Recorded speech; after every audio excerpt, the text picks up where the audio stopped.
India की कुछ सबसे खूबसूरत जगहें नॉर्थ ईस्ट इंडिया में ही है। पर यहाँ इतने सुंदर लैंडस्केप्स होने के बाद भी कई जगह ऐसी हैं जिनको देखना तो दूर, ज़्यादातर इंडियंस को इन जगहों के बारे में पता भी नहीं है। और उनमें से ही एक जगह इंडिया के एक दूसरे छोर पर इतना दूर बसी है कि यहाँ से इंडिया तिब्बत बॉर्डर सिर्फ 30 किलोमीटर दूर रह जाता है।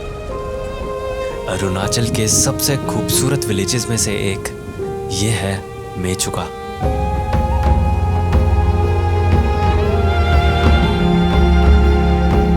7,000 फीट की हाइट पर एक बहुत बड़ी वैली में बसा है मेचुका, जो चारों तरफ से घिरा है इन ऊंचे ऊंचे पहाड़ों से।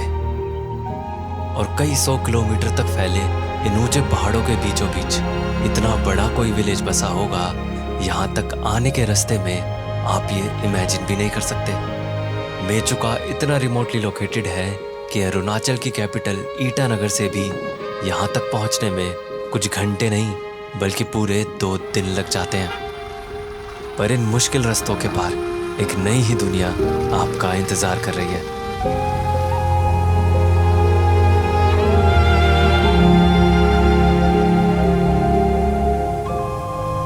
मैं सच बताऊं तो मेचुका का लैंडस्केप इतना यूनिक है, मतलब आप बिल्कुल भी एक्सपेक्ट नहीं करेंगे इतने पहाड़ों को क्रॉस करने के बाद कि आपको इतना ज़्यादा प्लेन एरिया मिलेगा, इतना ज़्यादा बड़ा प्लेन एरिया, जो कि बहुत रेयर है। मैंने तो शायद ही कहीं देखा, मुझे अभी फ़िलहाल याद भी नहीं आ रहा कि मैंने कहाँ देखा है ऐसा। इतना बड़ा प्लेन एरिया जो घिरा हुआ है पूरे चारों तरफ ग्रीन माउंटेन से, और फिर उससे ऊपर एक और लेयर है स्नो पीक्स की जो उससे भी ऊँची है ग्रीन माउंटेन से। तो ये कॉम्बिनेशन तो बहुत ज़्यादा रेयर है। और इतनी रिमोट लोकेशन तक आते आते आप ये भी एक्सपेक्ट नहीं करेंगे कि वो सारे घर इतने प्रॉपरली बने होंगे, मतलब इतना सुंदर तरीके से सारे घर इतने सुंदर तरीके से बने हुए हैं, इतनी प्रॉपरली गलियां बनी हुई हैं, उसमें गलियों में रास्ता भी मार्क्ड है। आप बिल्कुल भी एक्सपेक्ट नहीं करेंगे, सच में बहुत बहुत ही ज़्यादा रेयर है। मुझे यहाँ पे आके ऐसा लग रहा है कि जैसे आपने थोड़ा सा मेघालय के पहाड़ उठाए, आपने थोड़ा कश्मीर के पहाड़ उठाए, थोड़ा सा मनाली की वैली को उठाया थोड़ा सा कश्मीर की वैली को उठाया, और वो सब जगह को मिक्स करके आपने एक बहुत ही रेयर लैंडस्केप को बना दिया है। और वो लैंडस्केप है मेचुका।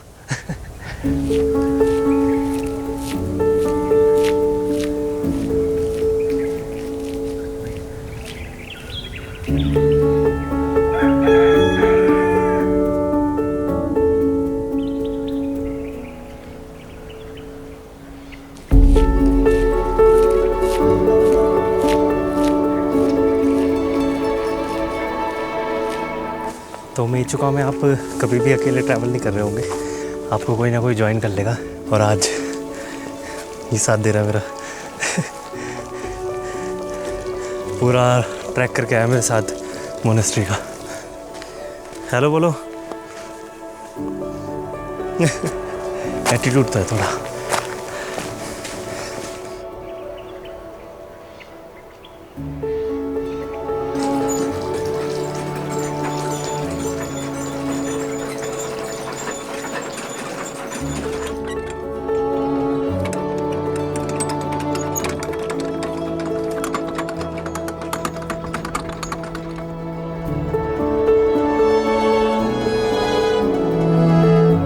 अब आप ये घर देखो, ये घर कितना सुंदर है। इतने सुंदर सुंदर घर है ना यहाँ पे, मतलब सच में मेचुका ऐसी जगह है जहाँ आके आपको बसने का मन करेगा। मेचुका के इन खूबसूरत घरों में रहते हैं कुछ 5,000 लोग, और इस वैली में बसे इतने लोगों की लाइफलाइन है यहाँ बहने वाली सियोम नदी।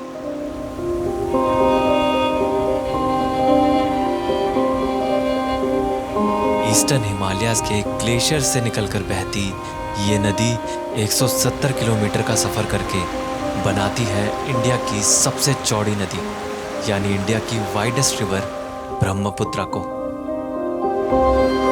और सियोम रिवर की वजह से ही मेचुका को उसका नाम मिला। यहाँ की लोकल लैंग्वेज में मेचुका के मे का मतलब होता है औषधि, शू का मतलब होता है नदी, और खा का मतलब होता है बर्फ। यानी ऐसी जगह जो ब्लेस्ड है औषधि जैसे बर्फीले पानी से। और इस नदी के दोनों तरफ ही मेचुका के कुछ गांव बसे हैं, तो एक गांव से दूसरे गांव में जाने के लिए अब नदी तो पार करनी पड़ेगी। इसीलिए ही यहाँ बने हैं बहुत सारे हैंगिंग ब्रिजेस।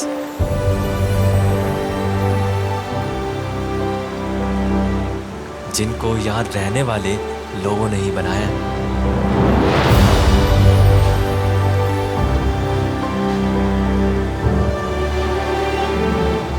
यहाँ पर नदी पे काफ़ी सारे ऐसे इस तरह के हैंगिंग ब्रिज बने हुए हैं और ये ऐसे मैं कोई हिला नहीं रहा हूँ, ये अपने आप हिल रहा है, कुछ ही हवा से हिल रहा है। और कुछ अगर बस आप चलोगे जैसे नॉर्मली आप चलना शुरू करोगे तो ये हिलने लगेगा।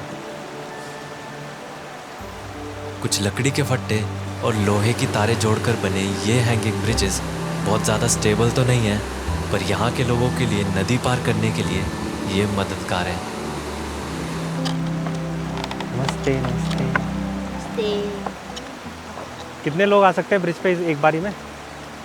बीच में हाँ 10-15 10-15 आ जाते हैं। सकता है। हाँ। तो ये एक तरह से जो पहाड़ों में शॉर्टकट होते हैं ना, तो ये शॉर्टकट का काम करते हैं ये हैंगिंग ब्रिजेस।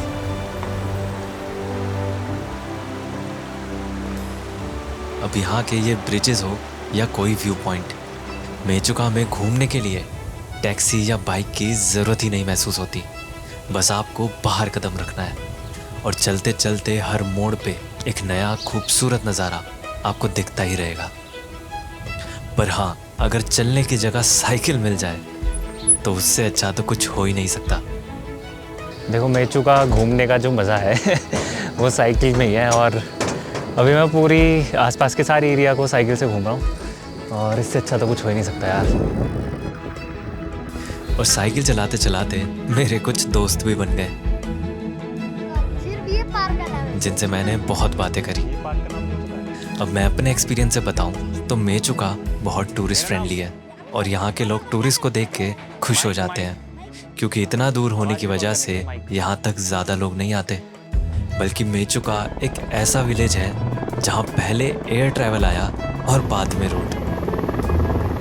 कई साल पहले यहाँ पहुँचने का जरिया बस इंडियन एयरफोर्स की ये एयर स्ट्रिप थी और बाय एयर ही यहाँ रहने वाले लोगों तक ज़रूरत का सामान पहुँचता था। और आज भी यहाँ पर हफ्ते में 2 बार ईटानगर से मेचुका तक की हेलीकॉप्टर सर्विस होती है और इसलिए मैंने भी एक साइड का ट्रैवल हेलीकॉप्टर से ही किया। और कई सालों तक बिना किसी रोड कनेक्टिविटी के बाद भी ये गांव फलता फूलता रहा, क्योंकि कोई तो है जो इन पहाड़ों के बीच में भी इसकी रक्षा कर रहा है।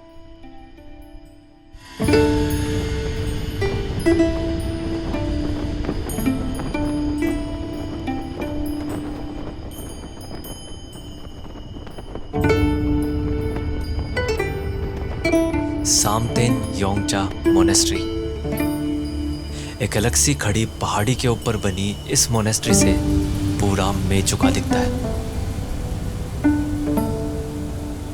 और इसे देखकर ऐसा लगता है जैसे इसे खास तौर पर बनाया हो सिर्फ मेचुका की हिफाजत के लिए।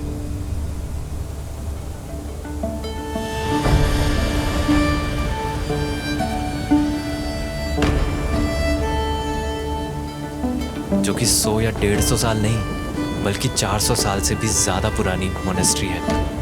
और इतने सालों से इस मोनेस्ट्री ने जो इस जगह पर पीस बनाया हुआ है वो यहाँ पहुँचते ही महसूस होता है।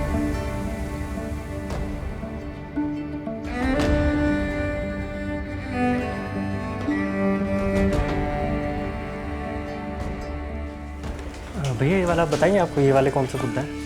वो गुरु पद्मा संभा। गुरु पद्मा संभवा की? उसका रूप है। अच्छा, उनका रूप है। तो ये इतना वैसा क्यों बनाया हुआ है? वो ये अभी एक राक्षस को ठीक करने वाला एक भगवान होते हैं, वही रूप में लेके अच्छा, वही बने। तो आप इस तरह के रूप की पूजा करते हैं उसके बुद्धा के? रूप हम लोग का भगवान और हिंदू में रिलेटिव है।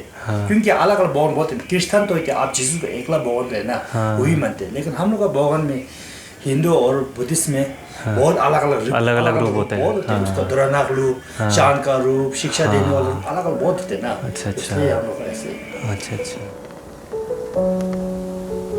मोनेस्ट्री के पास ही एक बहुत बड़ी वैली भी आती है, जहां दूर दूर तक बस ग्रीनरी ही दिखती है। दूर दूर तक कोई भी नहीं है, इतनी शांति है इधर। और बस ऐसे ही पूरी ग्रीनरी और पूरा ग्रीन ग्राउंड है और ग्रीन पहाड़ है। और फिर उसके पीछे एकदम स्पेशली ये वाला जो पिक दिख रहा है, मुझे इसका नाम तो नहीं पता बट बहुत सुंदर लग रहा है। इसी वैली में ही कुछ घर भी बसे हुए हैं, जिनके ये खूबसूरत खेत और नज़ारे ऐसे हैं कि अगर सपनों में कोई जगह देखी होगी तो वो शायद ऐसी होगी।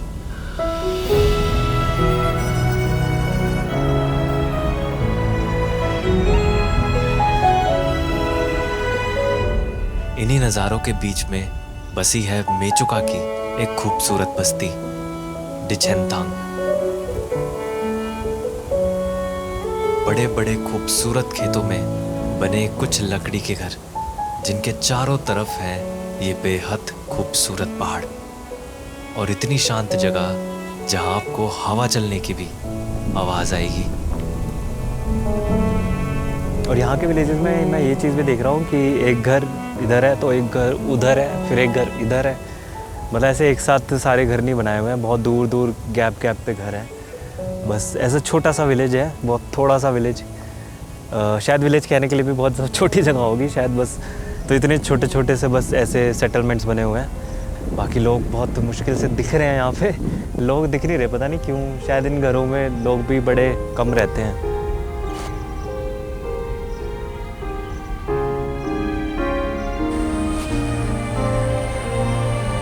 पता नहीं कितनी रिमोट जगह आ गया यार मैं।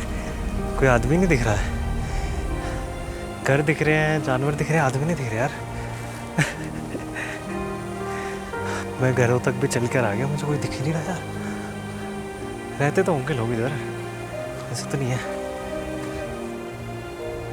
ऐसे ही बहुत देर तक घूमते घूमते मुझे खेत में काम करती एक आंटी मिली। नमस्ते जी, किस चीज़ का खेती कर रहे हैं? खेती हाँ। हम अपना का कर रहे हैं, आलू। आलू का, अच्छा। अच्छा, तो आप आलू अभी निकाल रहे हैं? अच्छा, आलू दिखाएंगे एक बारी? हाँ, ये सारे आपने आलू खेत से निकाले अभी हैं? ओह, ऐसे लाल आलू होते हैं आपके? निकालने वाला लोग तो सफेद वाला है। तो अच्छा। ये पत्तों में कौन सी सब्जी है, पत्ते वाली? ये हाँ, गोभी। गोभी। ओहो, बढ़िया। यहाँ रहने वाले लोग अपने खेतों या बगीचों में ही लगभग हर तरह की सब्जियां उगा लेते हैं। मेचुका से जब तिब्बत बॉर्डर की तरफ चलते हैं तो आर्मी के कैंप्स के बीच में ही कहीं एक कैंप ऐसा भी आता है जो हनुमान जी का मंदिर है।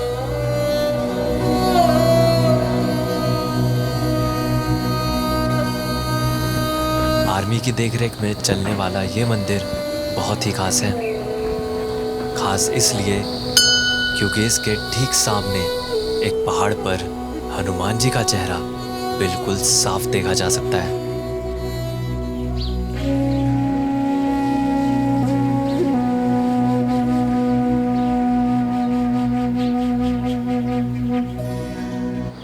पूरा हनुमान जी का फेस आपको क्लियरली दिखेगा इसमें। ऊपर 2 आँखें, फिर उनकी नाक भी दिख रही है और उनका वो हंसता हुआ चेहरा, पूरा मुंह दिख रहा है। ये तो सच में बहुत ही ज़्यादा यूनिक है, बहुत ही ज़्यादा। ऐसा तो मैंने पहले कभी कुछ देखा ही नहीं है।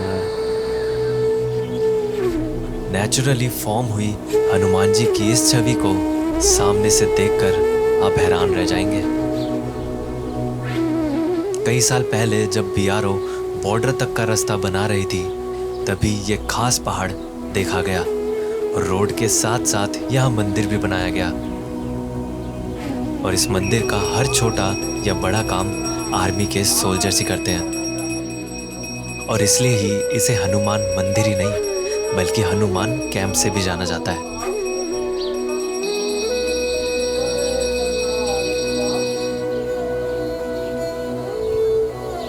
पर सिर्फ यही जगह नहीं है जिसकी देखरेख आर्मी करती है।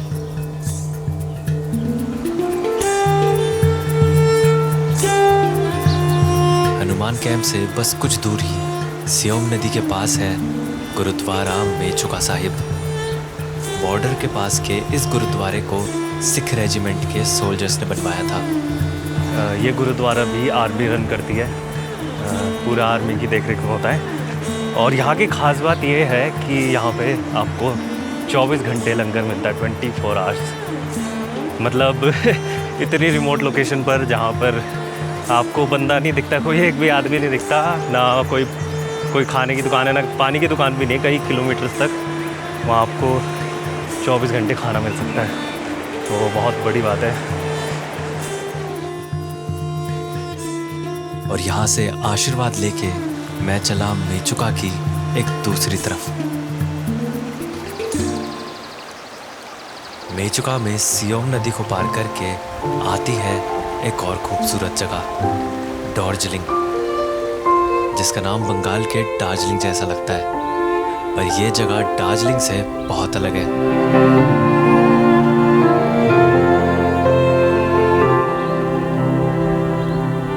खुले घास के मैदान जिन पर पहाड़ भी घास के ही हैं। ऐसे खूबसूरत नज़ारों से घिरी ये जगह किस्से कहानियों से निकली लगती है।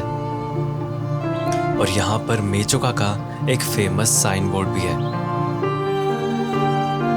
मेचुका के अभी मैं दार्जिलिंग में हूँ और यहाँ पे एक ऐसा पॉइंट है जहाँ पर सारी कंट्रीज़ की मार्किंग करी हुई है कि वहाँ से एरियल डिस्टेंस कितना कितना है। यहाँ से एक बात मुझे पता चली कि यहाँ से न्यू दिल्ली है 2631 किलोमीटर और हांगकांग है 2124 किलोमीटर। मतलब अभी मैं जाऊँगा तो मेरे घर से ज़्यादा पास अभी हांगकांग है। काफ़ी दूर आ गया यार मैं। यहाँ की शांति में मैंने कुछ बच्चों की आवाज़ सुनी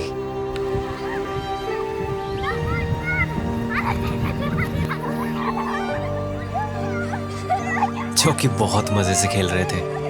हेलो, कौन सा गेम खेल रहे हैं आप ये? ऐसे ही। और थोड़ी देर में मैं भी इनके साथ कब खेलने लगा मुझे भी नहीं पता चला।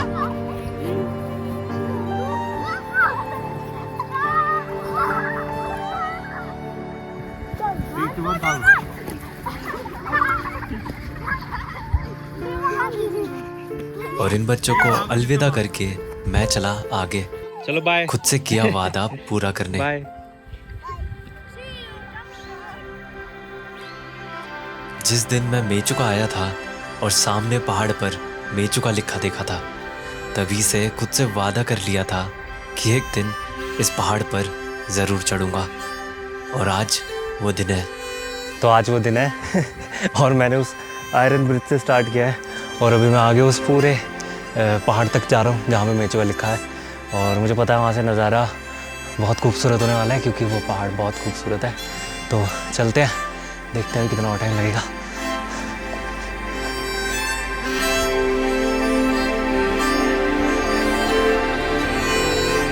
और जैसे कि मैंने बताया था, मेचुका में आपको कोई ना कोई ज्वाइन कर ही लेगा।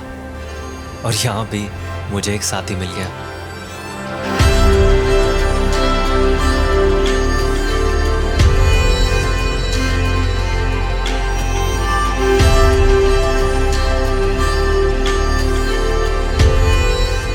बल्कि यहाँ चलते चलते मुझे और लोग भी मिले।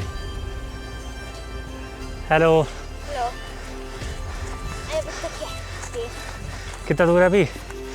अभी और 4-5 पहाड़ चढ़ने। 4-5 पहाड़ चढ़ने? हाँ। अच्छा, तुम लोग क्या करने गए थे ऊपर? हम लोग मेचुका पहाड़ तक गए थे घूमने के लिए। अच्छा अच्छा, ओके।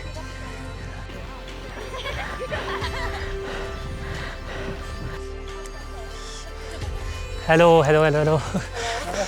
नमस्ते नमस्ते। ओ तेरे तो मज़े आ रहे भाई हैं, ऊपर बैठ के आराम से। हाँ, यहाँ के लोकल्स का पिकनिक स्पॉट है और वैसे यहाँ संडे है तो थैंक गॉड, इस वजह से कुछ लोग तो मुझे रास्ते में। जैसा कि अक्सर पहाड़ों में होता है, जितना पास कोई चीज़ दिखती है, एक्चुअल में वो बहुत ज़्यादा दूर होती है, जैसा कि अभी मेरे साथ हो रहा है। वो वहाँ पे लिखा हुआ है मेचुका, वहाँ तक जाना है। और मेरी सांसों से आपको पता चल रहा होगा कितना ज़्यादा मुश्किल है। इस पहाड़ पर चलते चलते ज़रूर आप थक जाएं, पर ये खूबसूरत नज़ारे देखकर बिल्कुल भी नहीं।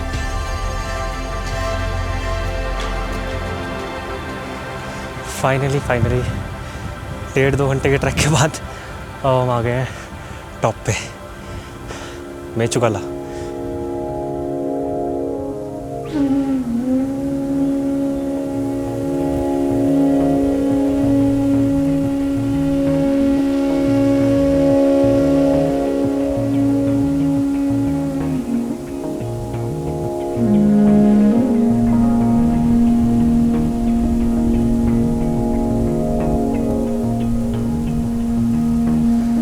ओहो, मेचुकाला तो सच में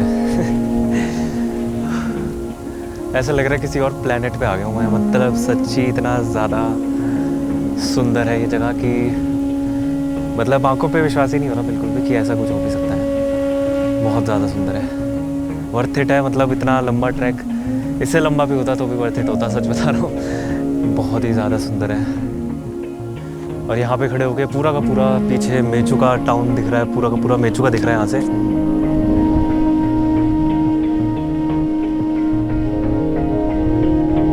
यहाँ के एक तो पहाड़ों की जो शेप है ना, पहाड़ों की शेप बहुत अलग है यहाँ पे। और वो बहुत दिनों से मैं दूर दूर से देखता आ रहा था, मेचुका लिखा हुआ भी दूर दूर से देखता आ रहा था, उनकी शेप को मैं बहुत दूर दूर से देखता आ रहा था। बट जब यहाँ पे खड़े होके पास से वो देख पा रहा हूँ उस खूबसूरती का, तो वो तो अनमैच्ड एक्सपीरियंस है एकदम। और वो बोल के मैं कितना भी उसमें वर्ड्स में बोलने की कोशिश करूं, बट नहीं हो पाएगा यार एक्सप्लेन।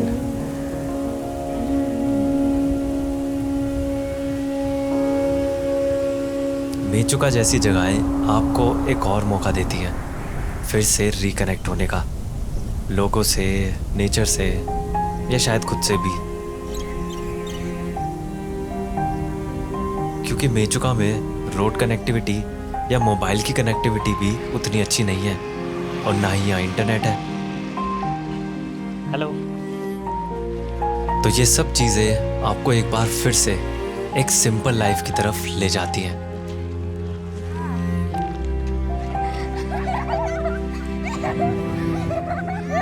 मोबाइल में नेटवर्क नहीं होंगे तो शायद आप कॉल पे बात ना करके जो लोग सामने हैं उनसे बात कर लेंगे। Bye bye. या बिना इंटरनेट के आप स्क्रीन से देखने की जगह इस दुनिया को सामने से देख सकेंगे, या शायद और बेहतर तरीके से भी।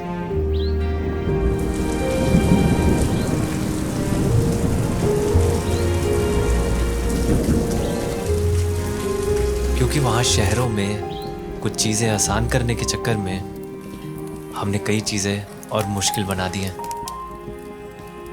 जिंदगी तो पहले से आसान बना दी है, पर जीना कहीं ज़्यादा मुश्किल।